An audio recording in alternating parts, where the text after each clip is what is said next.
잘 오셨습니다. 잘 오셨습니다. 오늘 복된 시간에 우리 주님 앞에 나온 모든 주의 종들에게 우리 예수 그리스도의 은혜와 평강이 꼭 함께 하시기를 주님의 이름으로 축원합니다. 오늘부터 요한복음을 좀 함께 묵상하고 싶은데요. 요한복음을 다 살펴보는 것은 아니고요. 요한복음에 나와 있는 예수님의 표적의 말씀을 중심으로 함께 은혜를 나누고자 합니다. 성경학자들은 요한복음을요 크게 두 부분으로 나누는데 거의 동의합니다. 전반부는 1장부터 12장까지고요. 또 후반부는 13장부터 21장 이렇게 보통 나누는데요. 1장부터 12장까지를 보통 표적의 책 이렇게 이름을 붙입니다. 왜냐하면 이 전반부에 예수님께서 행하신 7개의 표적이 실려있기 때문입니다. 여러분, 예수님께서 7가지 이적만 행하신 것은 아닌데 특별히 7가지를 선별해서 이렇게 복음서에 담았다는 것은 의미가 있겠죠.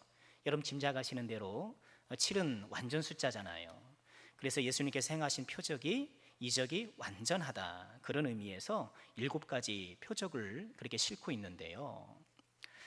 또 13장부터 21장까지 이 후반부는요 고난의 책 혹은 영광의 책 이렇게 불리곤 합니다. 왜냐하면은요 예수님이 받으신 고난도 그 영광의 일부이기 때문에 이 영광의 책이라고 부르는 견해가 더 적절해 보이는데요. 여러분, 요한복음 13장 기억하시는지 모르겠습니다만 예수님께서 제자들의 발을 씻기시는 장면이 나옵니다. 여기서부터 시작해서 예수님께서 순환을 당하시고 못 박히시고 부활하시는 이런 일련의 사건들이 13장부터 21장까지 집중되어 있는 것이죠. 자, 우리는 앞으로 한 주 한 주 이 요한복음의 전반부에 있는 표적의 책, 그러니까 예수님의 7가지 표적을 함께 나누면서 우리 주님의 뜻을 받기를 원하는데요. 먼저 7가지 표적을 살펴보는 다음과 같습니다. 자막이 준비되어 있을 텐데요. 오늘 우리가 읽은 이 요한복음 2장 1절로 11절까지가 첫 번째 표적이고요. 두 번째는 왕의 신하의 아들을 고치신 것, 4장 46절로 50절이고요. 또 베데스다 연못에 38년 된 병자를 고치신 것, 세 번째 표적이고요. 그리고 오병이어의 기적, 그것이 네 번째, 무리를 걸으시는 것이 다섯 번째, 또 맹인을 고치신 것이 여섯 번째, 나사로를 살리신 것이 일곱 번째. 그러니까 요한복음에는 이 7가지 표적이 딱 기록되어 있어요. 자, 그러면 제가 지금 뭐 표적 계속 이렇게 표적의 말씀을 드렸는데, 표적이라는 말을 사용했는데, 여러분, 표적이라는 것은 과연 무엇일까요? 네, 굉장히 일찍 나왔네요. 표적이라는 것은 무엇일까요? 여러분, 비슷한 말로 기적 혹은 이적이 있잖아요. 기적과 이적은 사실상 같은 말이에요.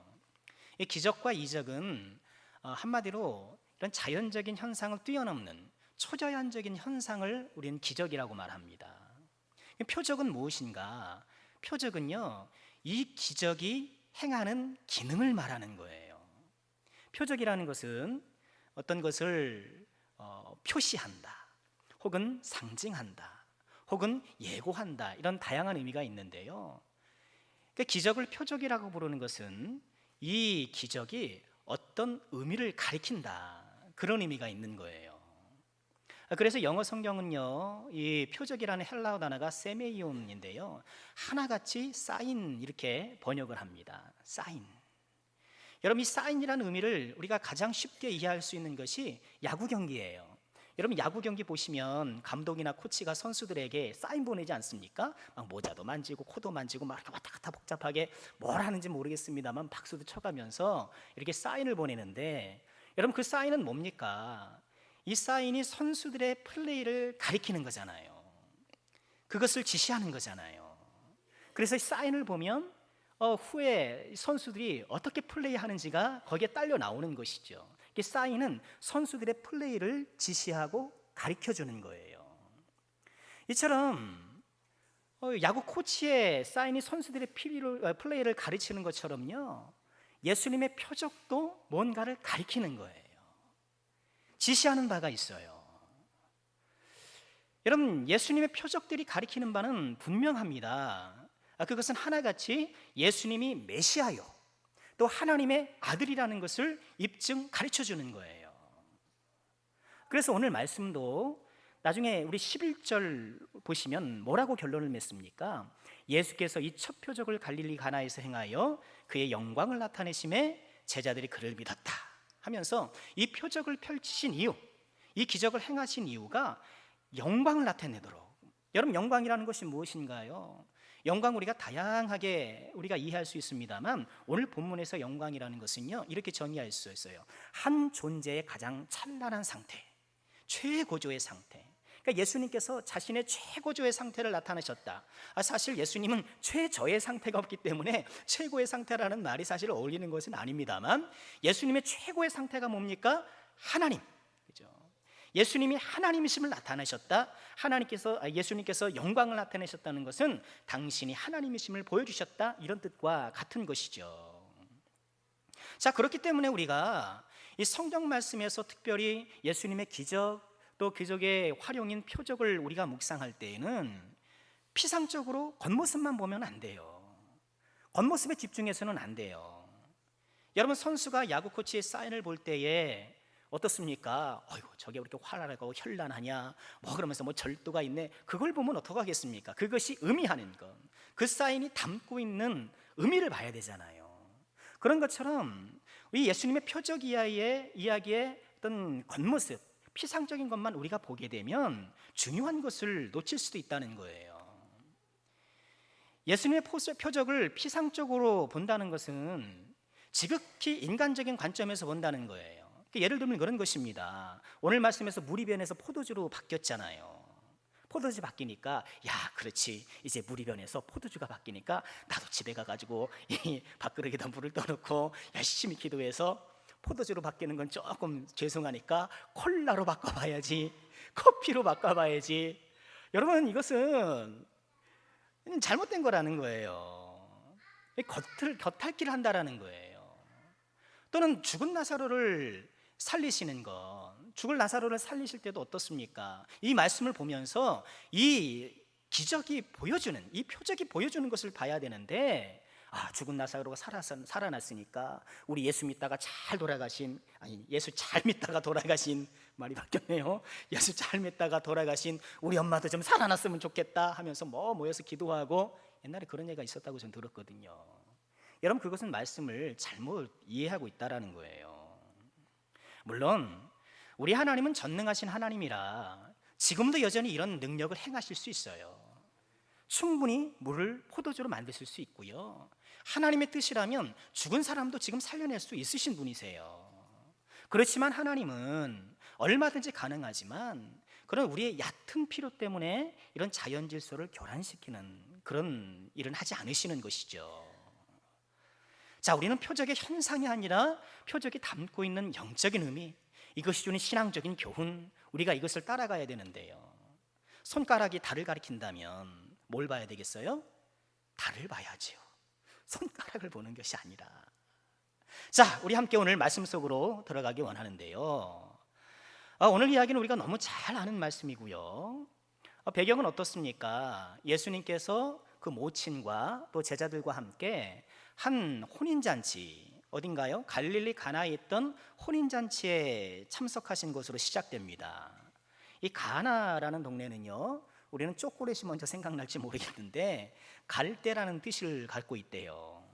그래서 갈릴리 호수 북쪽 동쪽에 위치한 그 나사렛에서도 한 10km 정도 이렇게 들어가는 그런 곳인데요.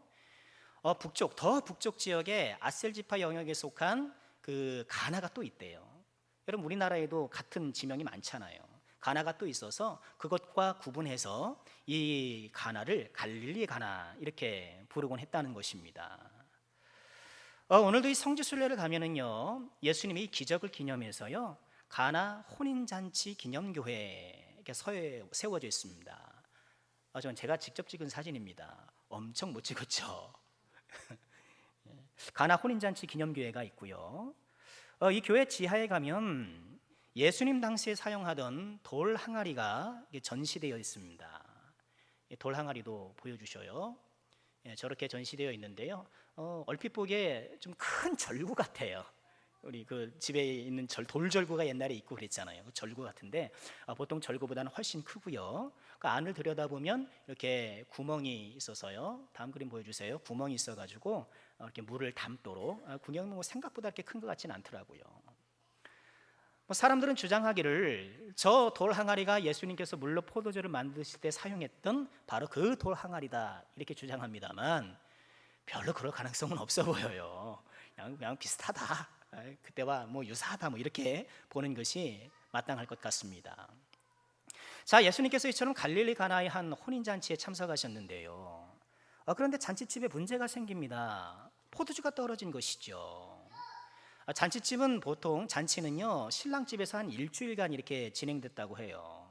근데 예상외로 손님이 많았는지 그만 포도주가 떨어지게 되었는데 이 유대 문화에서 잔치집에 포도주가 떨어졌다는 것은요 손님들에게 큰 결례가 되는 일이라고 해요.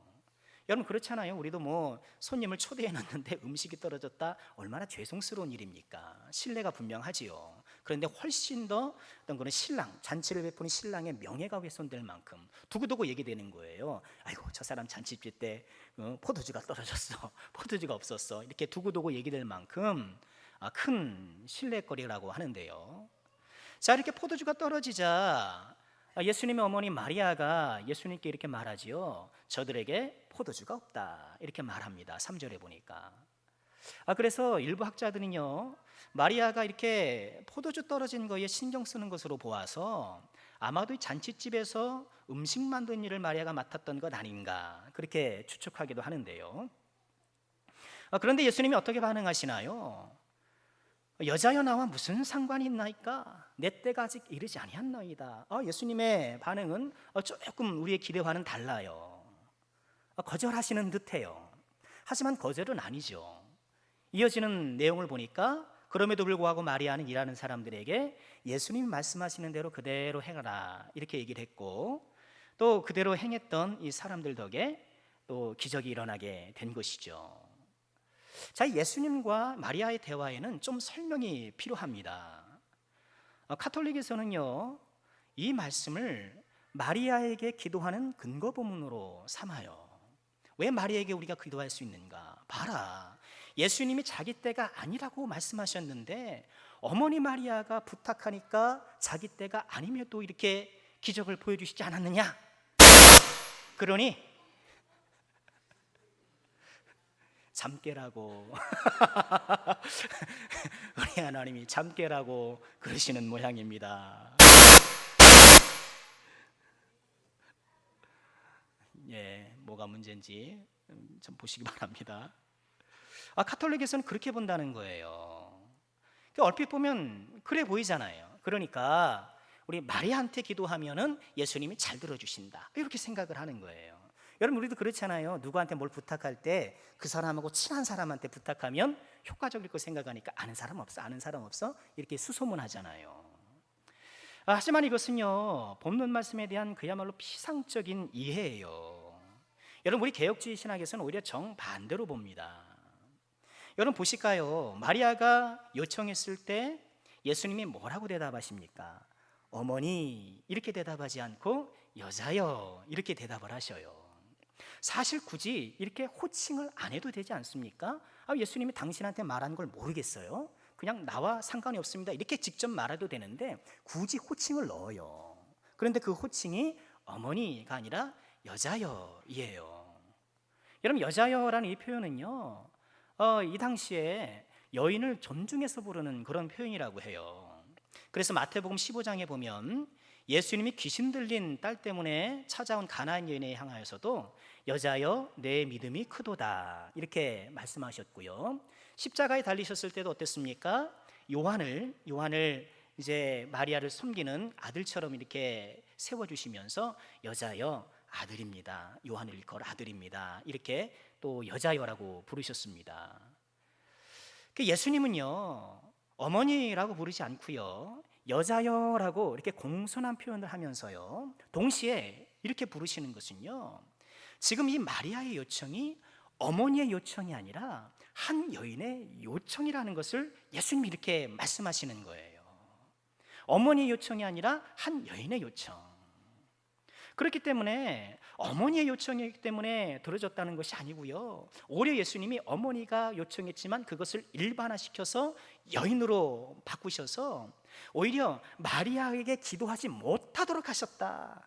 우리는 그렇게 보는 것이 맞습니다. 자, 또한요, 예수님은 자기 때가 이르지 아니하였다고 말씀하시면서도 능력을 행하시는데, 여러분 여기서 우리가 확인하게 되는 것은 무엇입니까? 예수님은요, 어떤 때에 갇힌 분이 아니라 스스로 때를 결정하시는 분이에요. 여러분 인생의 때를 결정하시는 분은 누구신가요? 하나님이에요. 하나님께서 때를 결정하시는데 예수님께서도 스스로 때를 결정하시는 분이에요. 그러나 응답의 결정권이 예수님 자신에게 있다는 것입니다. 여러분 사실 그래요. 우리의 기도를 들어주시는 것은요, 예수님이, 하나님이 그렇게 결정하셨기 때문에 응답해 주시는 것이지, 여러분 우리가 뭐 열심히 기도했다고 해서 뭐 기도의 양을 세웠다고 해서 꼭 들어주셔야만 하는 것이 아니에요. 그래서 기도가 은혜인 거예요. 그렇죠? 예수님은, 우리 하나님은 기도를 거절하실 수도 있는 분이세요. 듣지 않을 수도 있는 분이세요. 그 결정권을 스스로 발휘하시는 분이시거든요. 자, 이런 오해를 우리가 좀 바로 잡고요, 마리아였기 때문에 응답해 주신 것이 아니고요, 우리 예수님은 우리가 예수님의 이름으로 기도할 때 응답해 주셔요. 그러니까 예수님은 예수님의 이름으로 기도하라고 했지 다른 누구의 이름으로 기도하라고 하신 적이 없으시잖아요. 그러니 우리는 마땅히 기도할 때에 예수님께 기도하는 것, 예수님의 이름으로 기도하는 것이 옳습니다. 자, 어쨌든 예수님은 이 능력을 행하셔서요, 지금 잔치집에 흔히 깨지고 있는데 이 잔치집을 되살리십니다. 거기 보니까 정결 예식에 따라 돌 항아리 6개, 아까 보았던 돌 항아리가 6개나 있었다고 그래요. 유대인들은 정결례를 종종 해거든요. 식사하기 전에도 손을 씻어야 됐고, 또 하나님 앞에 예배하기 전에도 뭐 몸을 닦고 했고, 목욕도 해야 됐고, 이래서 물이 많이 필요했거든요. 자, 이렇게 예수님께서 기적을 베푸셔서 오늘 물로 포도주를 바꿔주시는 일을 하셨는데, 자, 그러면 오늘 이 말씀을 통해 우리 예수님께서 우리에게 주시고자 하시는 그런 메시지는 과연 무엇일까요? 오늘 11절에 보면 예수님이 행하신 이 표적을 일컬어 첫 번째 표적이다라고 이렇게 말씀을 하셔요. 그런 예수님께서는 공생애를 시작하시면서 첫 번째 표적으로 이 일을 행하셨고, 첫 번째 표적의 현장으로 혼인 잔치집을 택하셨습니다. 여러분 이것이 무엇을 보여줄까요? 예수님이 지금 공생애를 시작하시면서 그 첫 번째 기적을 혼인잔치집에서 하셨다? 여러분 이것은요, 메시아이신 예수와 함께하는 그런 삶이 이런 잔치집과 같은 삶이라는 것을 보여주시기 위해서인 거예요. 지금 예수님과 함께 시작되는 이 새 시대가 어떤 시대라고요? 잔치집 같은, 지금 예수와 함께 살아가는 메시아이신 예수, 하나님의 아들이신 예수와 함께 살아가는 삶은 잔치하는 인생이다. 오늘 그것을 메시지로 전해주시는 거예요. 여러분 그래서 성경에는 이 잔치의 비유가 많습니다. 예수님은 천국을 잔치라는 그림으로 자주 설명해 주셨잖아요. 하나님 나라에 합당한 자가 되기 위해서 무엇에 비유했습니까? 혼인잔치에 어울리는 의복을 입는, 합당한 의복을 입는 사람, 그 이야기를 하신 적도 있고요. 여러분 우리가 잘 아시는 그 미련한 5처녀, 지혜로운 슬기로운 5처녀에 비유해서도 등과 기름을 준비해서 들어가는 곳이 어디입니까? 혼인잔치란 말이에요. 또 집을 나간 탕자가 돌아올 때 아버지가 뭘 해줍니까? 잔치를 배설해 주셔요. 요한계시록에서도 어린 양의 혼인잔치 이런 말씀이 있고요. 여러분 잔치라는 이 그림은요, 시편 23편 구약에도 나옵니다. 주께서 내 원수의 목전에서 뭘 베풀어 주셔요? 상을 베푸시고, 근데 상이 뭐예요? 이거 무슨 표창장 주는 건 상장 주시는 것이 아니고 밥상 주시는 거예요. 잔치상. 그래서 표준 세번역 성경에서는요, 주께서 내 원수의 목전에서 잔치상을 차려주시고 이렇게 실감 있게 번역을 하기도 했어요.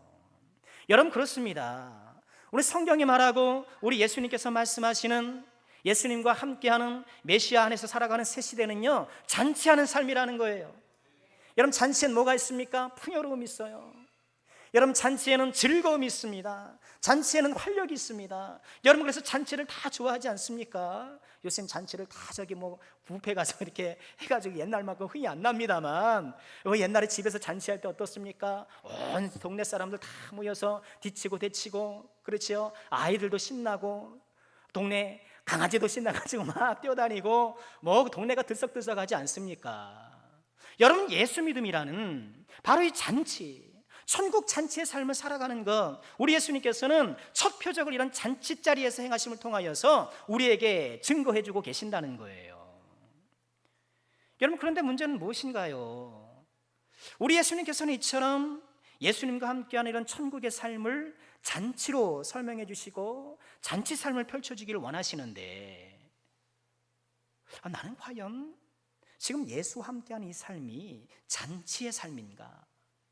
지금 내 인생은 즐거움과 풍요함과 활력이 넘치고 있는가? 여러분, 어떻게 생각하십니까?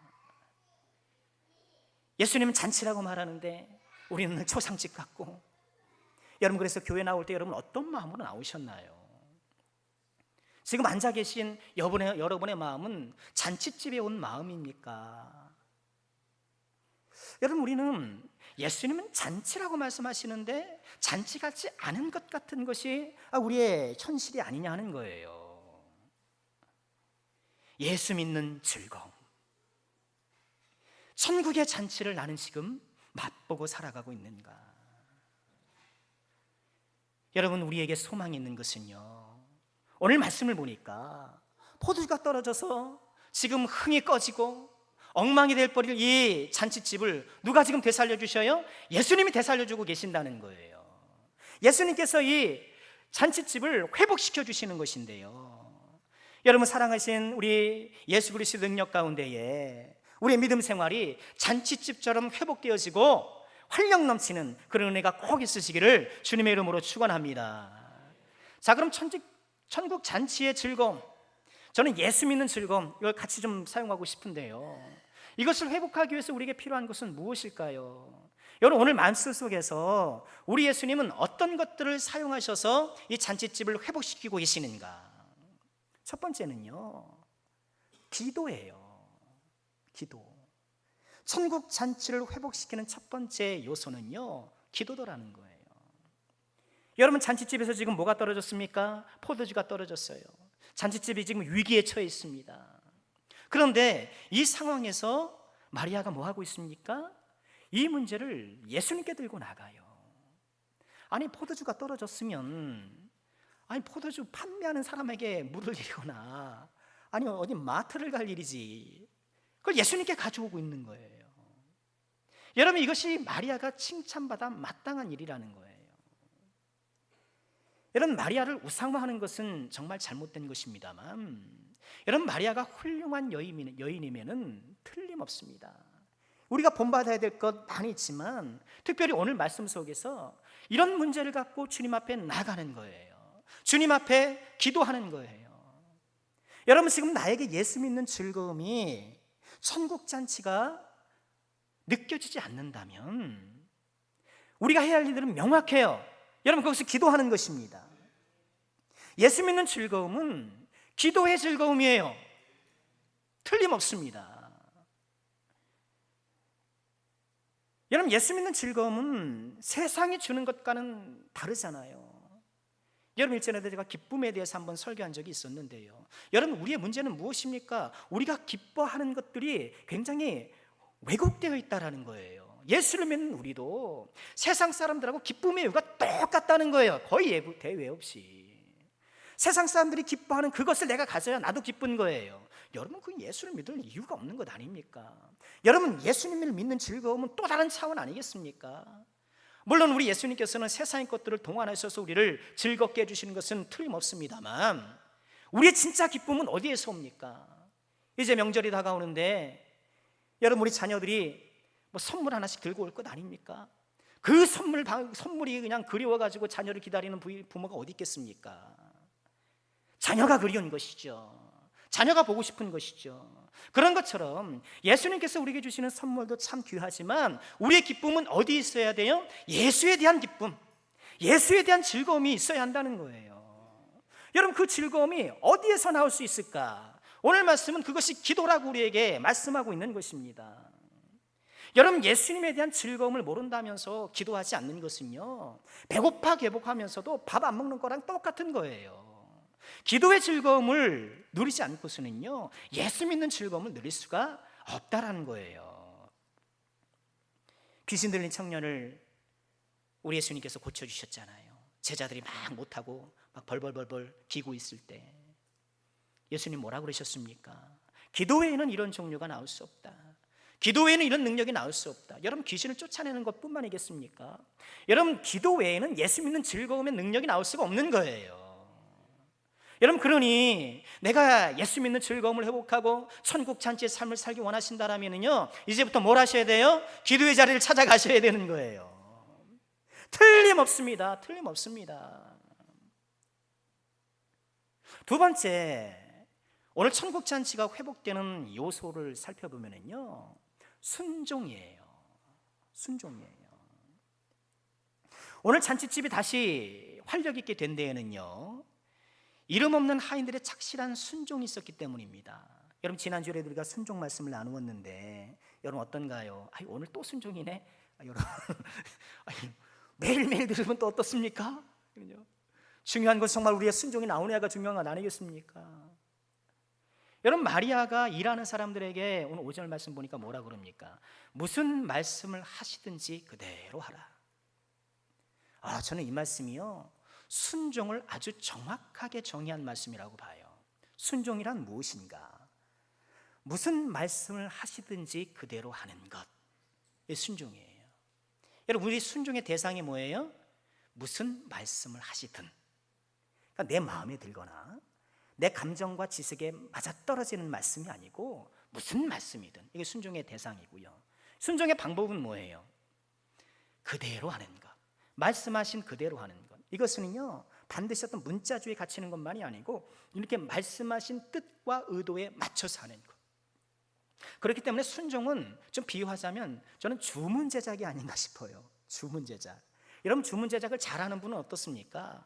주문하는 사람이 이렇게 해주시면은 이렇게 해주세요 하면 그대로 하는 사람, 이것은 그냥 하는 사람이고요. 잘하는 사람은요, 주문한 사람의 의도를 반영해서 더 좋게 하는 사람이 잘하는 사람이에요. 그렇죠? 그거 보고 흡족해 하는 거죠. 여러분, 순종이란 그런 거예요. 주님의 뜻이 무엇인지, 주님의 의중이 무엇인지를 정확하게 파악을 하고 그대로 행하는 거예요. 자, 이렇게 일꾼들이, 하인들이 순종을 하는데 여러분, 어떻게 순종합니까? 우리 7절 말씀 보니까 돌 항아리에 물을 채우기 시작합니다. 예수님께서 물을 채우라고 하니까 군소리 안 하고 채우기 시작하는데 어떻게 채웁니까? 아귀까지 채우니, 꼭대기까지 채우는 거예요. 이 돌 항아리 용량을 보니까 2-3통 든다 이렇게 말씀을 하는데, 여러분, 2-3통 들면 한두 통 이렇게 부어도 되지 않겠습니까? 한 3통 들어가면 2통 반 이렇게 부어도 뭐 그럴듯 하잖아요. 그런데 이 사람들이 끝까지 채우더라는 거예요. 여러분, 이 말씀을 기록한 사람이 요한 사도잖아요. 요한복음이니까. 요한 사도가 이 성경을 기록하면서, 이 이야기를 기록하면서 이때 잔치석상에 있었던 증인이었으니까 그때 일을 떠올렸을 것 아닙니까? 그때 일을 회상하면서 기록하는데 그 사람들이, 하인들이 아귀까지 채운 것을 눈여겨보았던 거예요. 그것이 인상 깊게 남아있던 거예요. 그냥 채웠다 이래도 될 수 있는데 아귀까지 채운 것을 보고 채웠구나, 저렇게 순종했구나, 인상 깊게 남았던 것이죠. 그러니까 이렇게 기록한 것도 아니겠습니까? 여러분, 지금 요한 사도가 현장에서 이 하인들이 향하는 순종을 유심히 관찰했던 것처럼요, 우리 하나님도 우리의 순종을 지켜보고 계신다는 거예요. 그래서 우리는 순종하는 신용만 해서는 곤란하고요, 정말 끝까지 순종하고 꽉 채우는 순종을 해야 돼요. 여러분, 우리는 불순종이 뭡니까? 첫 번째 불순종은 하나님 말씀에 정말 듣지 않는 거예요. 불순종이죠. 두 번째는 순종을 자꾸 미루는 거예요. 내일 하지, 모레 하지, 좀 뭐 나지만 하지, 미루는 거예요. 세 번째는 순종을 시도하다 중간에 포기하는 게 불순종이에요. 처음에는 예 하고 시작했다가 이런저런 이유 때문에 다 흐지부지 없어지는 것, 여러분, 이것이 불순종 아니겠습니까? 여러분 사랑하는 우리 남성께 모든 주의 종들께서는요, 여러분 천국 잔치의 기쁨을 맛보기 위해서는요 순종해야 돼요. 여러분 그렇지 않습니까? 여러분 순종하지 않은 게 있는데 내가 어떻게 기쁠 수가 있겠어요? 당연하잖아요. 내가 순종을 미뤄두고 내가 순종을 포기하고 흐지부지된 것들이 도처에 있는데 어떻게 심령이 기쁘고 즐겁겠습니까? 그건 불가능한 것이겠죠. 여러분 순종하는 자에게 우리 주님께서 기쁨을 주신다는 것, 오늘 9절 말씀 보실까요? 이 도랑아리에 물을 떠다 주니까 이게 포도주가 됐잖아요. 연회장에 물로 보된 포도주를 맛보고 어디서 났는지 알지 못하되, 그 다음 말씀 뭐라 그럽니까? 물 떠온 하인들은 알더라. 물 떠온 하인들은 아는 거예요. 순종한 사람은 아는 거예요. 이것이 얼마나 놀라운 건지, 얼마나 기쁜 것인지, 얼마나 신비로운 것인지 순종한 사람은 아는 거예요. 순종한 사람이 예수 믿는 즐거움을 알게 되는 거예요. 알게 되는 거예요. 이처럼 예수 믿는 즐거움은 기도의 즐거움이고요, 순종의 즐거움이에요.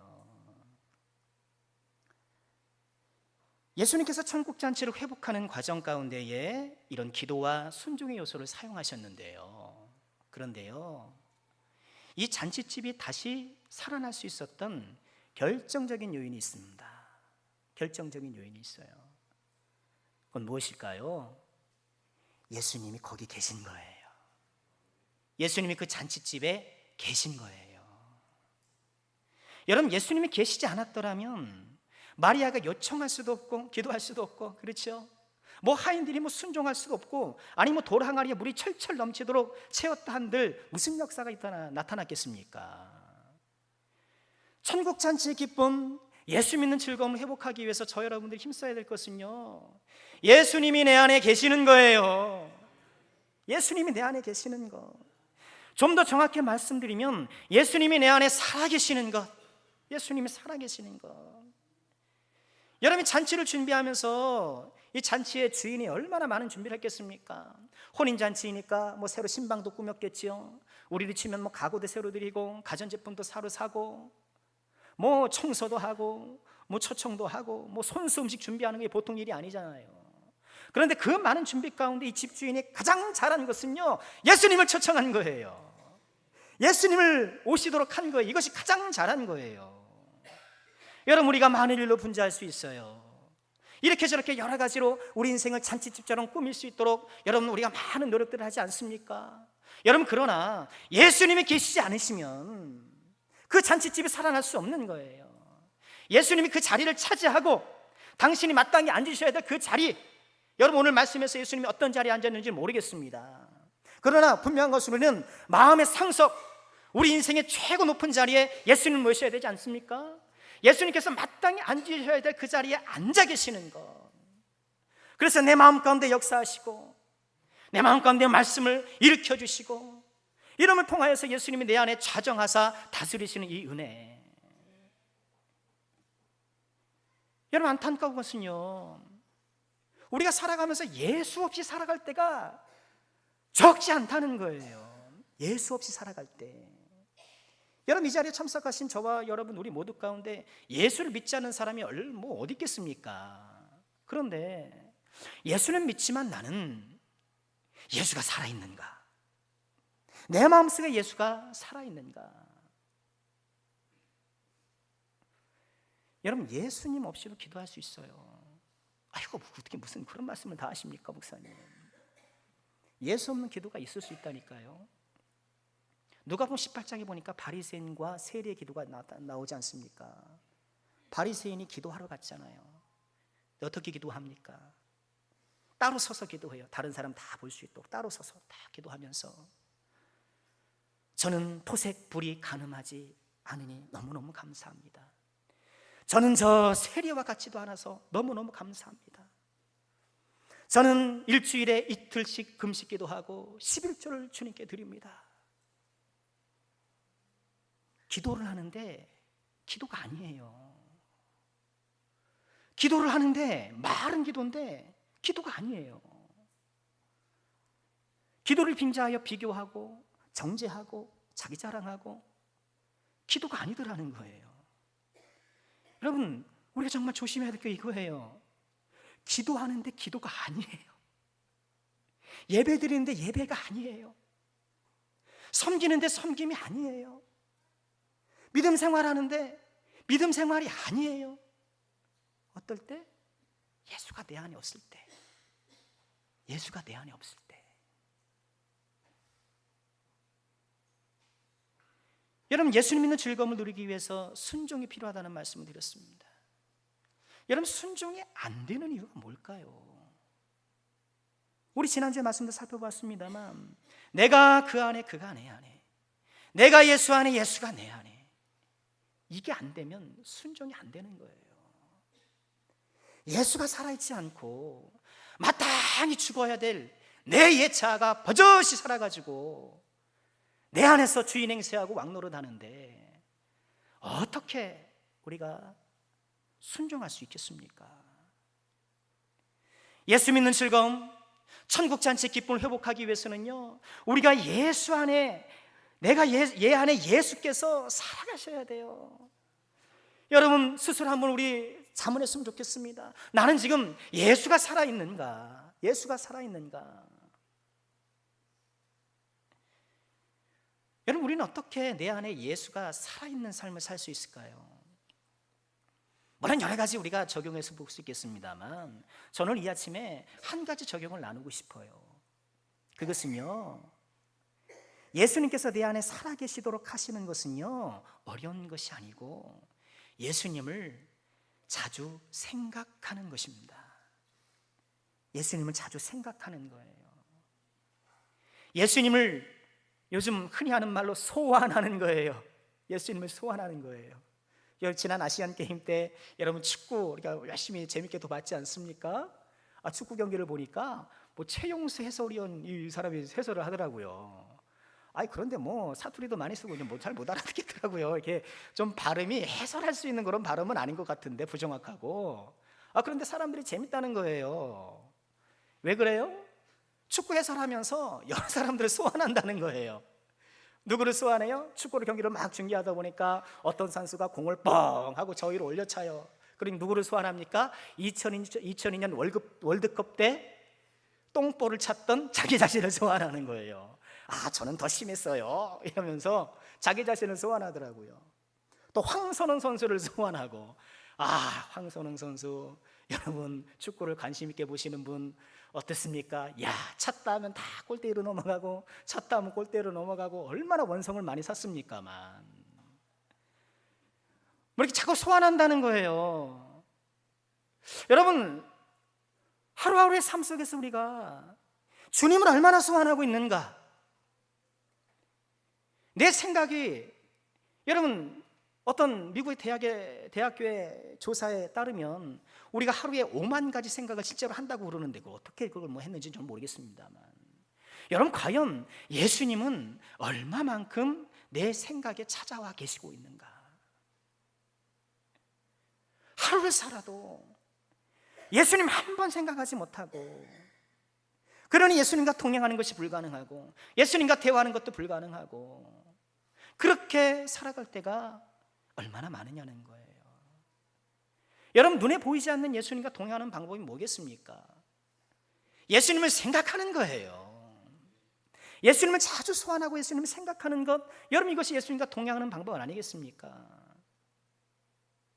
그래서 우리는요, 좀 의식적으로 자꾸 생각해야 돼요. 예수님을 자꾸 떠올려야 돼요. 훈련 차원에서요. 여러분, 예수님을 생각하는 것이 얼마나 우리에게 큰 능력이 되나요? 하박국 3장 17절 이하에 보면은요, 하박국 선지자의 그런 노래가 나오지 않습니까? 비록 무화과 나무가 무성하지 못하며 포도나무에 열매가 없으며 감람나무에 소출이 없으며 밭에 먹을 것이 없으며 우리의 양이 없으며 외양간에 송아지가 없으며 소가 없으며 없고 그러나 18절에 뭐라고 말합니까? 나는 여호와로 말미암아 즐거워하며 나의 구원의 하나님으로 말미암아 기뻐하리로다. 다 없어요. 이것도 없고 저것도 없고, 다 없고. 왜 없습니까? 어느 날 농사를 실패해서요? 아니에요. 바벨론이 쳐들어와서 다 황폐화시켰기 때문에, 이방 민족이 짓밟혔기 때문에 아무것도 남아있는 것이 없는 거예요. 그런데 그 상황 가운데 뭐로 즐거워해요? 여호와로 말미암아 나의 구원 하나님으로 말미암아 하나님을 생각하니, 나의 구원 하나님을 생각하니 내가 기쁨이 넘치고 소망이 넘친다는 거예요. 여러분, 이것이 생각의 힘이고 능력이 아니겠습니까? 현실은 암담하지만 우리가 하나님을 생각할 때에, 예수님을 생각할 때 즐거움과 기쁨이 넘칠 수 있는 거예요. 이것이 예수님을 생각하는 사람들에게 주시는 하나님의 능력인 것이죠. 그래서 히브리서 3장 11절은 뭐라고 말씀합니까? 예수를 깊이 생각하라. 예수를 깊이 생각하라. 예수를 깊이 생각할 때 우리에게 소망과 기쁨이 넘쳐나고요, 예수 생각 우리가 많이 할 때에 우리 예수 믿는 즐거움이 회복되어지고 천국잔치의 기쁨을 누릴 수 있게 되는 것입니다. 자, 말씀 마치겠습니다. 예수님은요, 예수와 함께하는 우리의 생활이, 우리의 삶이 천국잔치가 되기를 원하셔요. 천국잔치가 되기를 원하셔요. 그래서 우리가 이 기도의 즐거움을 회복해야 되고요, 순종의 즐거움을 회복해야 되고요, 무엇보다 예수님이 내 안에 살아계시도록 해야 합니다. 이런 기도의 즐거움과 순종의 즐거움, 예수 생각의 즐거움을 통하여서 오늘 말씀 보니 뭐가 변했습니까? 맹물이 변해서 극상품 포도주로 변한 것처럼 맹물 같은 우리 인생이 잔치 인생으로 변하는 놀라운 은총을 누리시는 우리 남성께 모든 것을 되시기를 주님의 이름으로 축원합니다. 자, 우리 함께 하나님을 찬양하면서 기도했으면 좋겠습니다. 그 이름 비길 때가 어디 있나, 우리 함께 찬양했으면 좋겠는데요. 후렴에 이런 가사가 있죠. 주 예수 이름 내가 생각할 때 내 마음속에 기쁨 넘치네. 자, 우리 함께 기도하는 마음으로 찬양하겠습니다.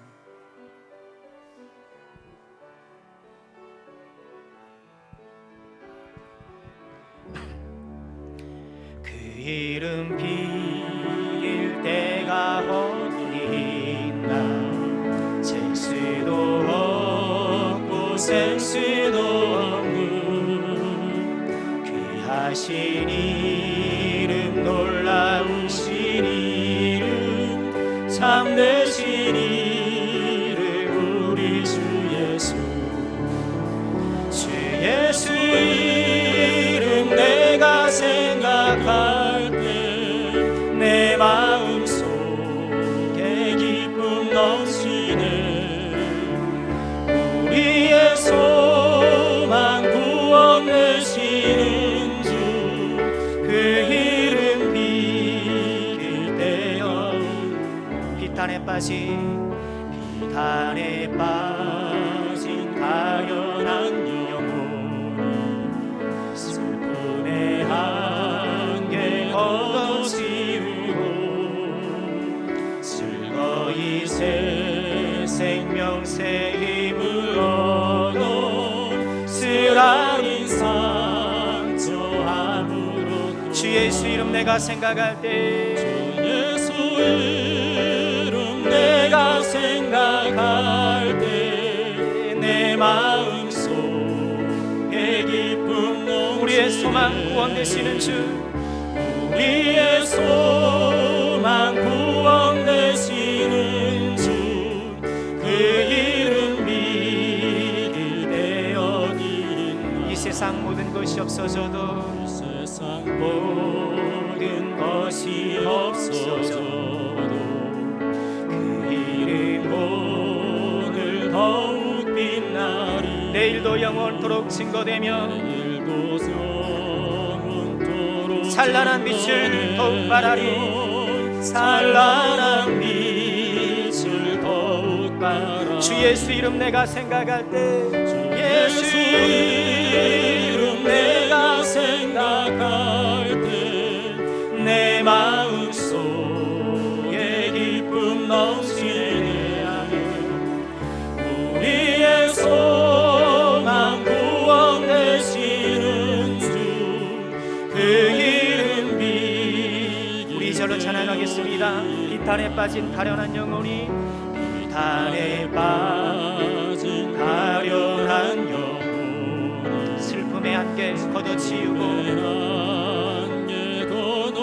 즐거이 새 생명 새 힘을 얻어, 새 생명 새 힘, 쓰라린 상처 아무렇도다. 아멘. 주 예수 예수 이름 내가 생각할 때 주 예수 이름 내가 생각할 때 내 마음속에 기쁨 넘치네.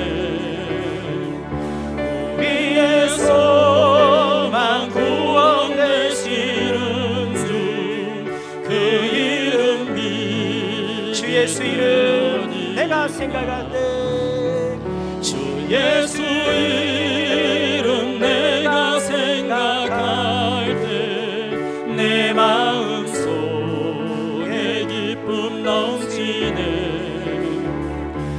우리의 소망 구원 되시는 주 그 이름 믿을 때 어딨나.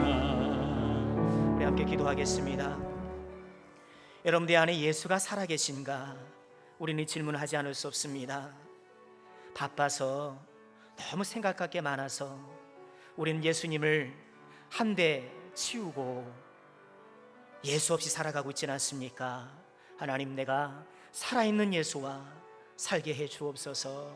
내가 예수님과 함께 나가기로 원합니다. 내가 예수님 생각하여서 내 안에 기도의 즐거움이 넘쳐나고 순종의 즐거움이 넘쳐나고 예수와 함께하는 즐거움이 내 안에 솟아나기를 소망합니다. 하나님, 내 인생이 천국잔치가 되기를 원합니다. 우리 말씀을 생각하며 주 한 분으로 통성으로 기도하겠습니다.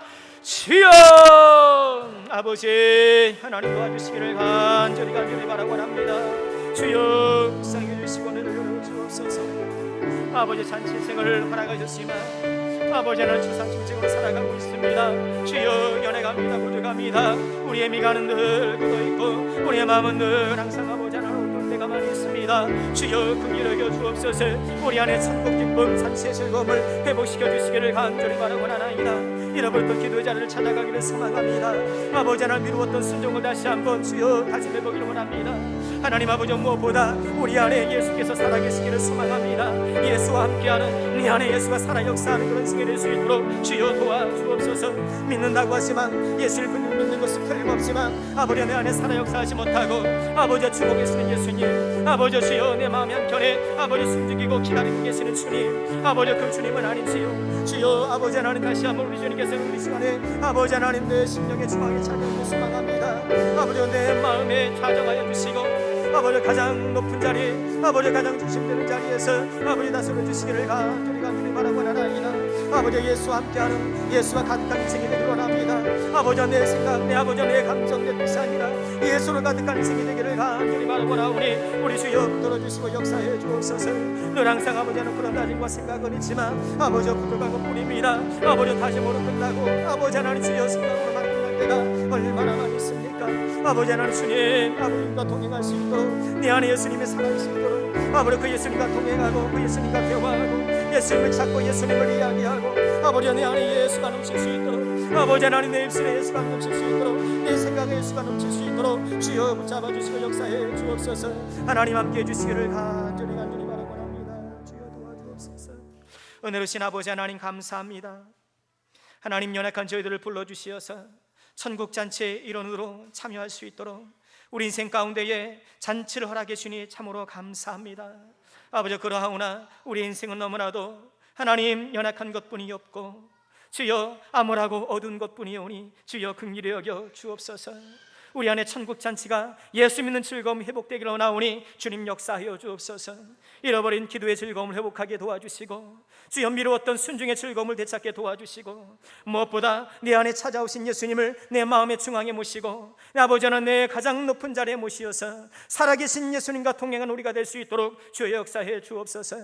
예수를 믿으나 예수가 죽어 있는 것이 아니라 예수가 살아있는 믿음이 되기를 소망합니다. 우리 입술에 예수가 살아있고 우리의 마음에 우리 생각에 예수가 살아있기를 소망합니다.